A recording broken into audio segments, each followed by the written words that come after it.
1163, Paris. An army of construction workers, pulling endless loads of limestone, swarm over the Île de la Cité, an island in the middle of the River Seine. The site has been sacred for thousands of years. It was first a Druid shrine. That was transformed into a Roman temple for the god Jupiter, and later became a destination for Christian pilgrims honoring Saint Denis, who was tortured here and beheaded.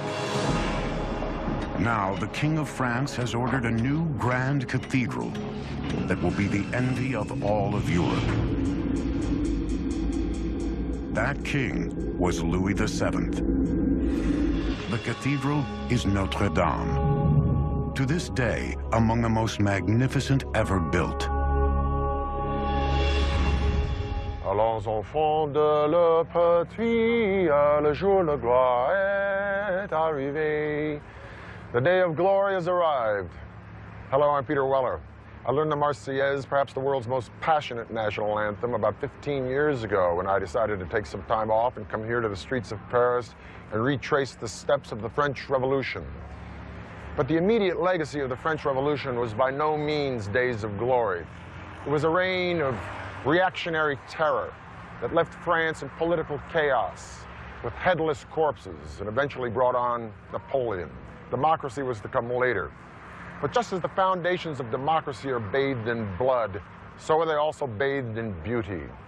And the glory and beauty of France endure in its invention, innovation, in the arts and sciences, in its civil planning and architecture, and in its incomparable facility to build, like a cathedral. The word cathedral does not just infer some big old church, generically. It's taken from the word cathedra, meaning seat. It is the seat of the bishop or the archbishop, the pope's representative in a particular parish or district. This is the Cathedral of Paris, Notre Dame de Paris, Our Lady of Paris, dedicated to the Virgin Mary. It ain't bad, is it? Matter of fact, it's probably the world's most famous church. Now, before this, in the early Middle Ages, churches were built in a style called Romanesque, using elements of real ancient Rome, like columns and capitals. Romanesque churches were short and fat and squatty, with big, thick walls, little bitty windows, barreled vaults, rounded arches. Even the Romanesque sculpture was austere and solid. But the churches didn't hold a lot of folks. And the Bishop of Paris, Maurice de Sully, not only wanted a church that would fill up with thousands, he wanted a church that would inspire awe. De Sully was regarded as a Christian icon in France. After years of bloody fighting, he and Louis VII wanted to consolidate their control over the feudal lands of France. Their great cathedral would be the cornerstone of that new regime and a symbol of their awesome authority. It would be built in a way never before seen on Earth. Maurice was the Bishop of Paris at a moment when Paris really was a boom town. Louis VII established Paris definitively as the capital of the Kingdom of France. I think Maurice wanted to build a building that was worthy of the status of the city and men of enormous wealth and power.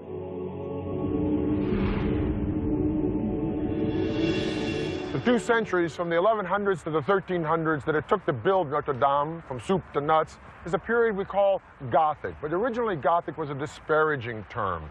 Isn't that always the way when the next generations don't like anything that came before? Gothic falsely meant of the gods, or barbaric. But Gothic is majestic, with tall decorative spires and thin lancet windows and round rose windows and stained glass, and huge, massive piers inside, wide naves. When you think Gothic, think vertical. The Gothic, one of its primary characteristics is the sense of both spaciousness and scale and extreme lightness, both structural lightness and then an interior filled with light filtering in through the stained glass windows. It presented a kind of new vision or new image of heaven to the worshiper. Notre Dame would be the length of a football field, with walls towering 100 feet into the air. So big that it would engulf de Sully's old church, which continued to hold services during the early years of Notre Dame's construction. Scaffolding provided a framework for lifting heavy equipment and materials, wooden braces, and stonework for constructing the vaults. An ingenious man-powered wheel crane mounted at the top of the scaffolding was used to lift the heaviest material. A man or two would have gotten in the wheel and essentially like a hamster hoisted the materials up. To build the cathedral, thousands of workers would spend their entire lives erecting these walls. Each mason seems to have had a mark which he would carve into the blocks so that they would get paid by the piece. One often has the romantic notion that each stone was a kind of carved prayer, but it was much more practical than that. If there was no money, there was no work. So many thousands of tons of stone were needed that it started a craze called the cult of carts, wherein men, noblemen and commoners, would hook themselves to ox carts and pull the stone seeking absolution along the way. Now, as opposed to Rome in the Renaissance and even now, where architecture is deductive, that means it's thought out on paper according to mathematical proportions, Gothic architecture was additive. Some of these churches were just drawn in the dirt and then they went up. It's not to say that they didn't have a plan, but if they made a mistake, they added a pier or a wall or a pointed arch. Now, the thing with Notre Dame is that the weight of these stones, the downforce was so incredible. They also had the added problem of the wind because they were building up. Subsequently, they invoked this fantastic engineering element called the flying buttress. The flying buttress is this sort of half arch which displaces the weight out and then down. Notre Dame was so magnificent that it started a craze of Gothic building throughout Northern Europe, even before it was half finished. In the past, builders with soaring ambitions had always been stymied by gravity. The crushing weight of a stone ceiling created too much outward stress on the walls. It may have even started out as an ingenious type of scaffolding to support the walls. But now, as architects scrawled out brilliant blueprints in the shadows of the rising structure, the solution of the flying buttress would become a design element for the ages. With this support, load-bearing walls could contain large cutouts for majestic windows that previously were impossible. The walls would have been too weak. By 1190, the south and north nave walls and lower vaults were erected. The western towers were also underway, rising independently to the height of the Great Western Rose Window, perhaps the most famous stained glass in the world. By 1196, in failing health, de Sully was determined to make Notre Dame Europe's most extraordinary cathedral, even if he wouldn't be around to see it. Maurice de Sully, in his will, left money for the roof of the cathedral, and through his generosity left his mark on his beloved church. The Cathedral of Notre Dame was finally completed in the mid-14th century, nearly 200 years after construction began. It was the symbol of an empire on the rise. Its grandeur and beauty was a harbinger of the power and glory to come.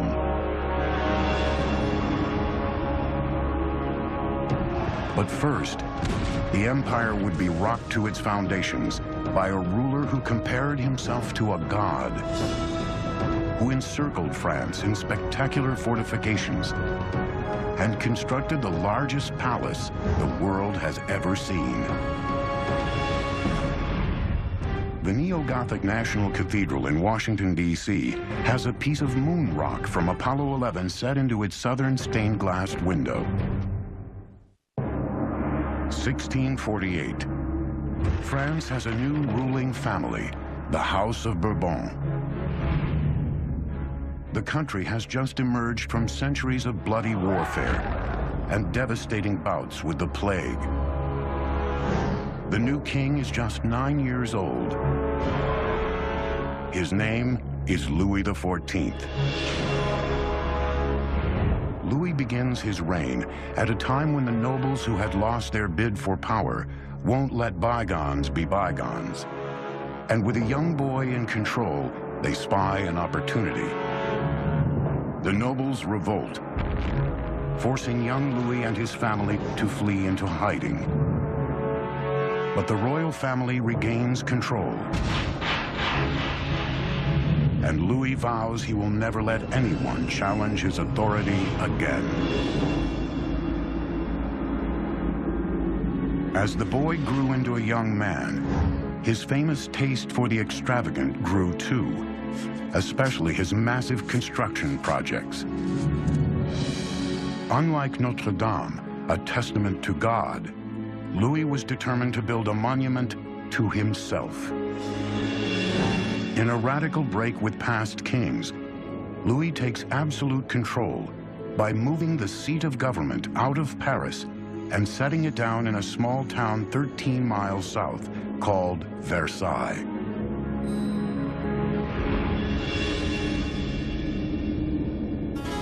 In 1661, architects began work on a colossal complex that would be the nerve center of the empire.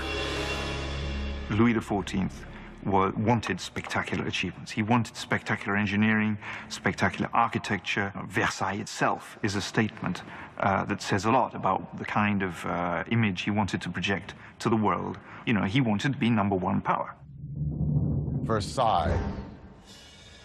It was here that the powdered wig and puff pastry were raised to high art. 700 rooms, 2,000 windows, 1,250 fireplaces, 1,800 acres of gardens, 1,400 working fountains. And not only did Louis call these magnificent digs home, he also called them office. Because if you're the king, you don't go to work. Work comes to you. After all, this is the dude who said, "L'État c'est moi." The state is me. And what better place to be the state than in a pad that's got an entire hallway made out of mirrors? Let me put it this way. If you were called on the carpet at Versailles, it was a pretty long carpet. By 1682, when Versailles was finished, it would have become the symbol of the power and the glory of the regime ancien. His gardens and fountains were the most beautiful the world had ever seen. But they needed one thing: water. To solve this problem, Louis commissioned probably his most extraordinary feat of engineering: the Marly machine, an enormous pumping station to bring water from the Seine 3 miles upstream to his beloved fountains here. Inaugurated by Louis in 1684, the Marly machine was a miracle of hydraulic engineering. It was powered by the current of the Seine, flowing through 14 gigantic water wheels, capable of supplying 100 million gallons of water a day.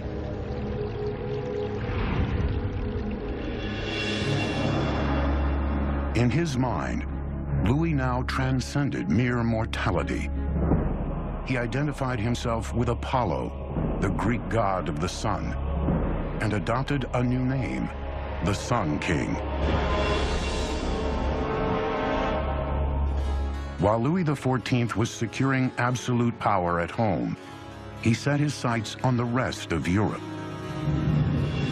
Louis XIV was an aggressor in a Europe that France was already the leading power. To achieve his dreams of empire, the French monarch turned to one of the world's greatest military engineers, Sébastien de Vauban.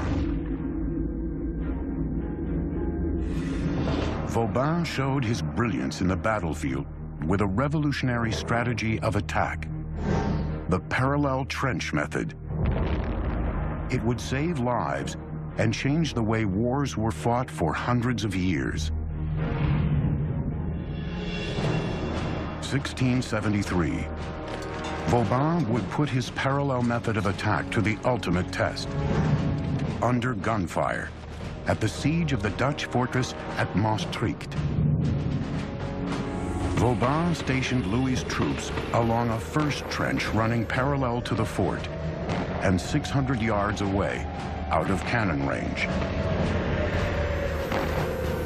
The parallel trenches moved forward until Louis's artillery was near enough to fire breaches in the walls of the enemy fort. His technique worked perfectly. The French troops swarmed through the breaches, overwhelming the Dutch defenders.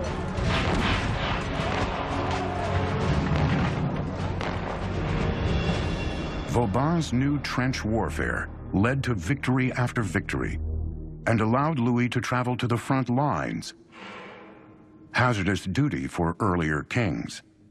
Vauban offered him the possibility to be the winner at the war. The most beautiful attack of Vauban was the one where the king is here. Every spring, Louis would lead his army to besiege border towns, taking much of the court with him, including his queen and mistress. Vauban's siege tactics helped Louis expand the borders of France. His defensive genius, building and renovating 300 forts around the country, virtually sealed France off from attack. In ancient Rome, the geometrical shape that was considered most divine for building was the circle or the square for its precision and symmetry. We call this today the centralized plan. Now, this centralized plan became the inspiration for Vauban to build a fort, except in the shape of a star. But the real genius of Vauban was that he could adapt these forts to any terrain. He could read the valleys and the rivers and the cliffs and build his trenches and moats and walls to maximum effectiveness. He could eliminate blind spots where offenders could hide, at the same time giving the defenders the best vantage points in which to return fire. What Vauban gave to the Kingdom of France is the fact that during 150 years after him, never the war became inside the territory of France. The war was always outside. That's very good for the king. But Louis's unchecked spending on hundreds of forts left the country on the verge of bankruptcy. Vauban offered the king a simple solution: tax the nobles, not just the peasants. His treatise was rejected, but the idea would come up again 100 years later in revolution.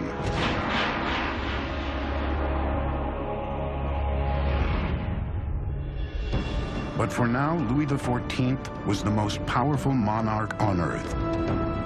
With his European expansion underway, he would set out to dominate the seas with a passage from the Atlantic to the Mediterranean, a passage no one believed could ever be built.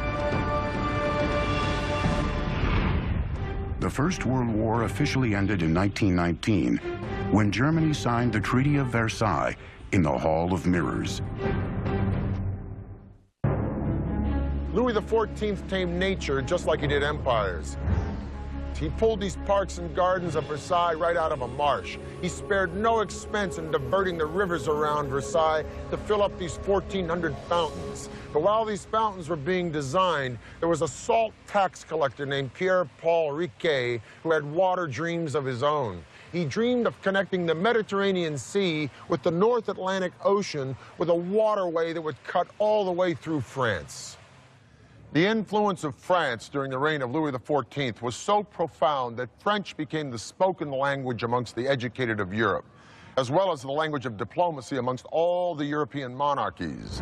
But Louis XIV detested dependency upon these monarchies, particularly Spain, for its access from the Mediterranean Sea to the Atlantic Ocean. Well, this tax collector with a dream, Pierre-Paul Riquet, was going to fix that little problem for Louis with the Canal du Midi that would not only connect the Mediterranean Sea to the North Atlantic, but would pave the way for the 19th century Industrial Revolution, when to have a canal would be an absolute must for any country that wanted to make money. Pierre-Paul Riquet was a young boy when he first heard about the idea of a canal through France that would allow ships to bypass the long sea voyage around Spain. He dreamed about it all his life. I doubt whether Riquet was very easy to live with, because he was so caught up with this project. He was so, I think it's fair to say, he was obsessed by it. Something in him made him want to build, made him want to achieve something concrete that would go down for posterity. 1662. At age 52, after amassing a private fortune in the lucrative business of collecting taxes for the king, Riquet was ready to step out of his comfortable retirement and step into engineering history. With an ingenious solution to one of the most vexing architectural problems of the century: how to keep the canal filled with water.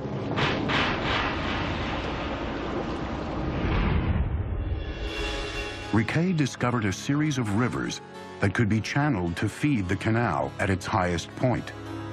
But he'd need to control the water flow year-round. It was going to be dry during the summer. So Riquet understood you needed to get a big volume of water as a reservoir. And the site was found, which was the Saint-Ferréol Dam. And that was absolutely spectacular. That was the key to the whole project. A reservoir. It was a stroke of genius. Riquet had solved the dilemma that no one could before him. There was just one small problem. To supply the canal with enough water, he would have to build the largest dam the world had ever seen. It would stand 105 feet tall and have a thickness of more than 450 feet. Behind it, a 2 billion-gallon artificial lake. The Bassin de Saint-Ferréol would collect water from several sources. It may have looked good on paper, but there was only one man in the world with enough money to foot the bill for Riquet's bold project. To get to the king, Riquet had to find a way to his all-powerful finance minister, Jean-Baptiste Colbert. He sketched out his blueprints and presented them to Colbert. Colbert instantly recognized its potential to provide revenue and fatten the nation's coffers. The next step was to convince the king, who liked the idea. The canal would be a grand project worthy of his reign. Louis XIV acutely realized the potential of architecture to establish an image that would embody not only his personal authority and status, but also that of the Kingdom of France that he ruled. Even so, Riquet had to stake his own savings to pay for 1/3 of the project before Louis would give his approval.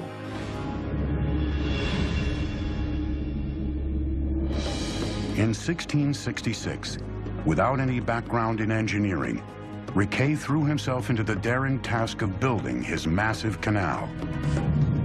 He began construction of the Saint-Ferréol Reservoir, which would take 4 years to build. While work on the reservoir and feeder system was underway, the first stones were laid for the canal itself in Toulouse on November 17, 1667. By January 1668, 2,000 laborers were already at work. At the peak of construction of the canal, Riquet had a labor force of 12,000, including 600 women, due to a shortage of manpower. To ensure a large and reliable workforce, he paid well above the going rate, provided affordable housing, and even gave vacation and sick days. He introduced an early form of social security. You know, there was such a thing as paid leave, which was absolutely unheard of at that time. So he was well ahead of his times, but he had to be able to implement the project in a decent time. It wasn't long before Riquet's massive engineering project and generous labor policies began to draw criticism. Opponents of the canal accused Riquet of wasting public money for his own glory on a project that was doomed to fail. Even Colbert began to have doubts. In 1677, 10 years into construction, the project reached a crisis as the canal approached the southern slope of the Enserune Ridge. Riquet proposed a daring new idea. He would build the world's first tunnel for navigation, and he would do it with explosives. When word of Riquet's plan reached Paris, Colbert panicked. He ordered all work on the canal stopped until a panel of experts could investigate. Thumbs up, and Riquet's lifelong dream would be realized. Thumbs down, and decades of hard work would go down the drain, and Riquet's fortune would be wiped out.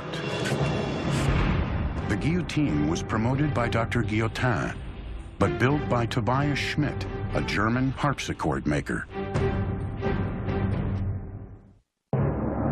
1677, the Canal du Midi in the south of France, one of the greatest engineering feats in history, is on the brink of disaster. After 10 years of tireless effort, Pierre-Paul Riquet risked losing everything. When word reached Paris that Riquet planned to tunnel through a ridge of mountains, Minister of Finance Jean-Baptiste Colbert ordered all work stopped, pending an investigation into what he thought was an impossible idea: using explosives to build the world's first navigable tunnel for a canal. Riquet's life work and personal fortune hung in the balance. Colbert said, "We just don't believe you're going to succeed in this." And so Riquet, the story is that he increased the numbers of men and women working on the job, and that by the time the inspector came, I think it was 2 weeks later, they'd been able to get cut through and provide proof that the tunnel was feasible.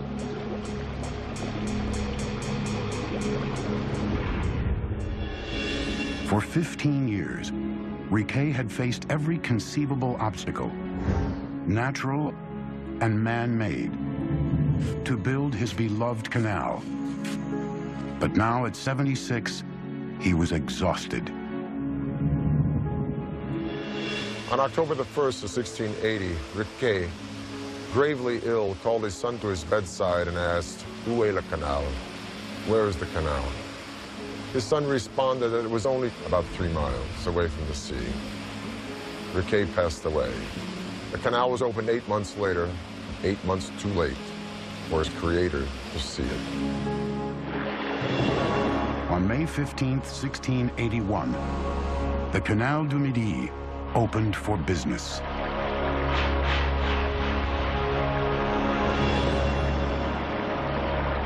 Canal Midi is a masterpiece. The solution for transport by water in France is the best solution still today, and the Canal du Midi shows the way.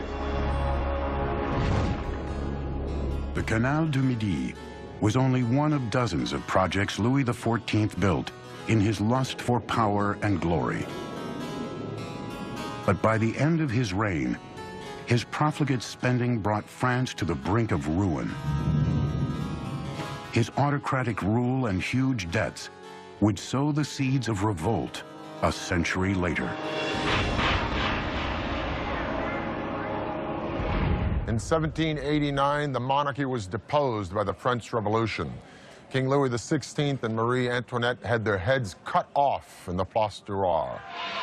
But the reign of terror would turn in on itself, and Danton and Robespierre and the other fathers of the French Revolution would either be murdered in their bathtub or die by the guillotine themselves. And out of this chaos would come a young, brilliant general from Corsica who would lead France into a new era of empire. 1795, a young officer from a small Mediterranean island is about to make his first bid to seize power. Paris is reeling from 3 years of bloody turmoil in the wake of the French Revolution. His reign would capture the imagination of the French people and launch him onto the world stage as one of the greatest conquerors in history. His name is Napoleon Bonaparte. Napoleon was a force of nature. Audacity was his middle name. Napoleon imposed himself upon Europe with such force that he goes down in the annals with Caesar and few others. Napoleon's rise was lightning fast. From the head of the Army of the Interior to commander-in-chief of the forces in Italy in just 1 year.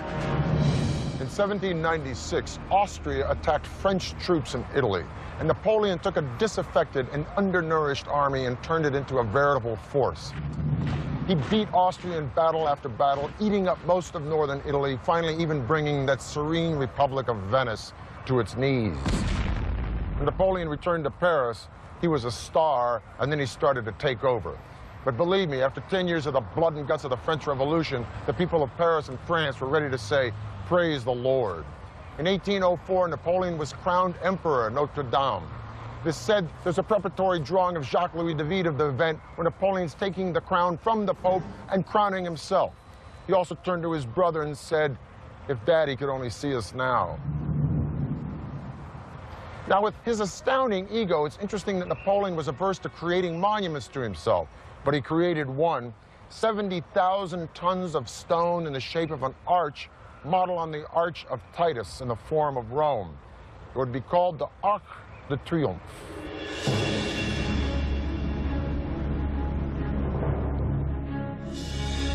In 1809, Napoleon chose architect François Chalgrin's design for his triumphal arch.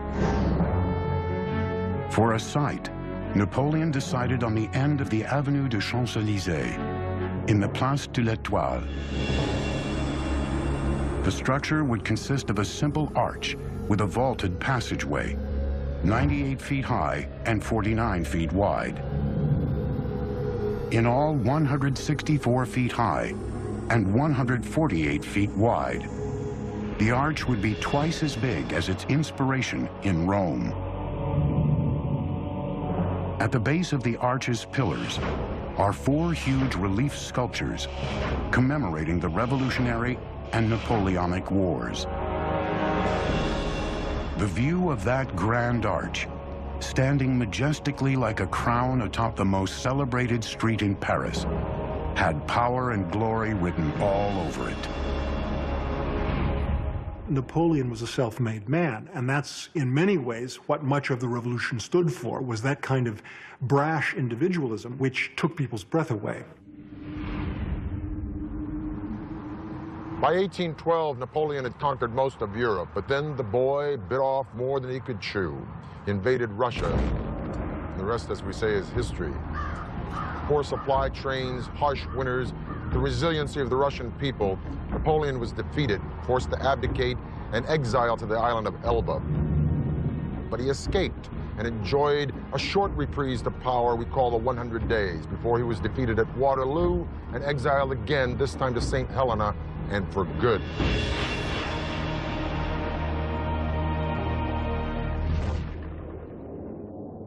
Perhaps in respect and awe that the French felt for Napoleon, they continued the work on the Arc de Triomphe until it was finished in 1836.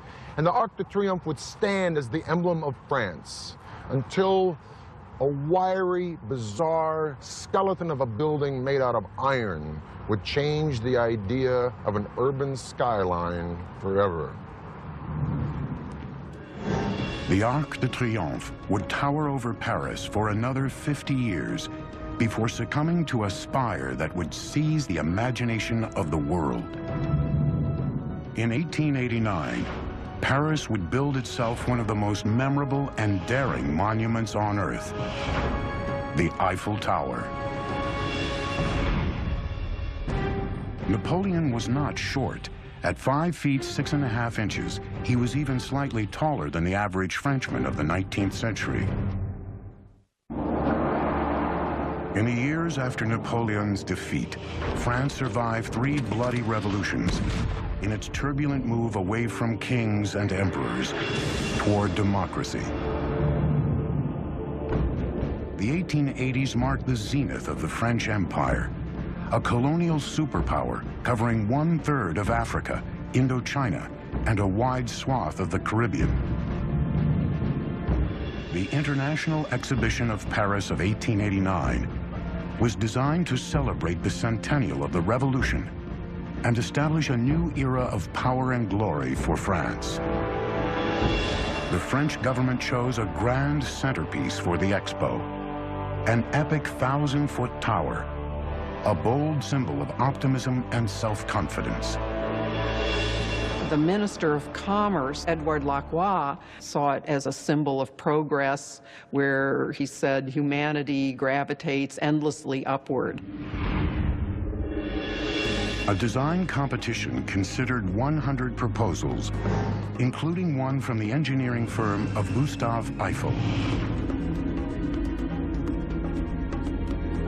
Since the 1830s, engineers had been trying to build such a tower without success. Eiffel's international reputation as a superb builder of enormous bridges and megastructures, and his elegant design for the tower, made him the easy winner. But Eiffel's tower didn't please everyone. As soon as his design plans were made public, there was an enormous outcry from Parisian artists and intellectuals. It was claimed that it was ugly, it was industrial, it was useless. It was a travesty to the Parisian landscape, which contained all sorts of wonderful classical structures. Today we take the Eiffel Tower for granted, but if you think about it in its time, this thing was pretty bizarre. Gustave Eiffel was about to transform the concept and appearance not only of a civil structure, but an entire city skyline. This thing was going to be the forerunner of the skyscraper, and a lot of folks in Paris didn't dig it. Just like 100 years later, they didn't particularly like the pyramid from IMP in front of the Louvre. But with the Eiffel Tower, it wasn't just the city do-gooders, but serious architects and writers voraciously lobbied against it. Guy de Maupassant supposedly said, "I'll eat there because it's the only place in Paris where I don't have to look at the thing." The tower would be 985 feet tall, the tallest man-made structure in the world.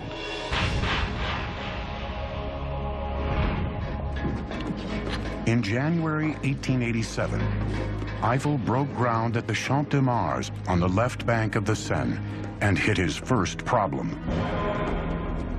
Soil samples for the site of the two piers along the river were wet and soft, a serious obstacle for a 7,000-ton tower. Eiffel's solution? An innovative approach to anchoring his massive tower. For the riverside foundations, he sunk airtight iron chambers, or caissons, so workers could excavate below the water level right down to a solid rock footing. The foundations were set on the diagonal, so the tower's 4 massive columns would exert their thrust at right angles to the foundation blocks. Eiffel displayed his genius for innovation in his design for the cylindrical shoes that hold the columns. In each, he placed a hydraulic piston so he could align the columns precisely once they were erected. Eiffel now faced the single greatest challenge of all: wind. His solution would chart the course for all future skyscraper technology. The biggest names of 20th century architecture would all follow in his footsteps. Eiffel was a leading authority in the aerodynamics of high frames, but even he was building into the unknown.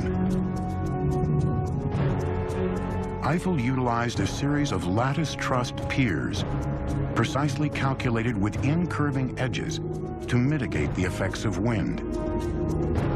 He designed the tower so that it would never sway more than 4 to 5 inches in the strongest wind.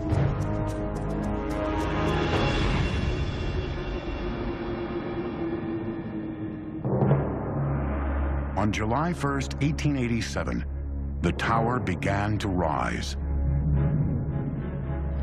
Huge pieces of the iron structure were hoisted into place by steam-powered cranes. 2/3 of their rivets were inserted in the shops to allow quick assembly on the site. Now, one of the ways in which Eiffel did things rapidly was to prefabricate parts. He was a master at organizing his projects. Eiffel's streamlined construction paid off. In contrast to the decades it took to construct earlier large monuments, or nearly 2 centuries to build Notre Dame, Eiffel's tower was completed in only 22 months with just 300 iron workers.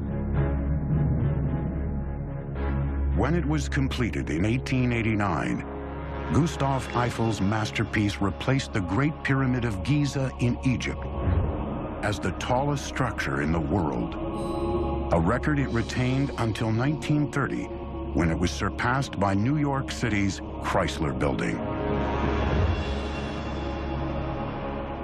What's wonderful about the Eiffel Tower is that it so horrified the French for the first few years after it was built.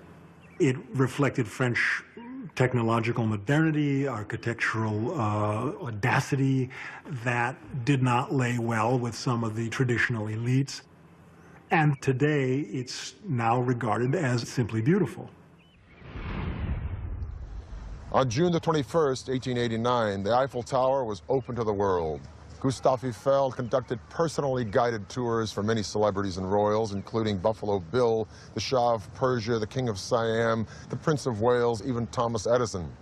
Young women bought dresses called Eiffel climbers. The tower was the hit of the exposition, attracting almost 2 million people. Gustave Eiffel had financed almost 80% of the tower in exchange for the proceeds from all the concessions. He got his money back within a year, and the tower eventually made him a very rich man.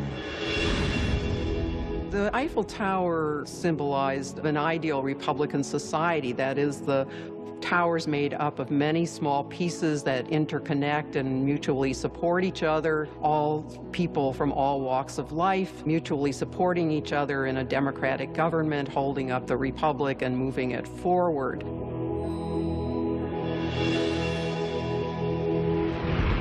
In spite of the cranky cab drivers of Paris, I love this town and I love France. And then again, cab drivers are cranky anywhere. If I could go back in time, a few things at the top of my wish list would be to hang out for a weekend at Versailles with Louis XIV, or sip a coffee with one of my own personal heroes, Victor Hugo, or watch Cézanne paint or Rodin sculpt. As it is, I'm quite content to take my coffee looking up at Notre Dame, or staring at the stained glass of Chartres Cathedral, or gazing up at the Eiffel Tower and wondering how in the heck did they get only 11 pounds per square inch at the greatest points of stress on that thing.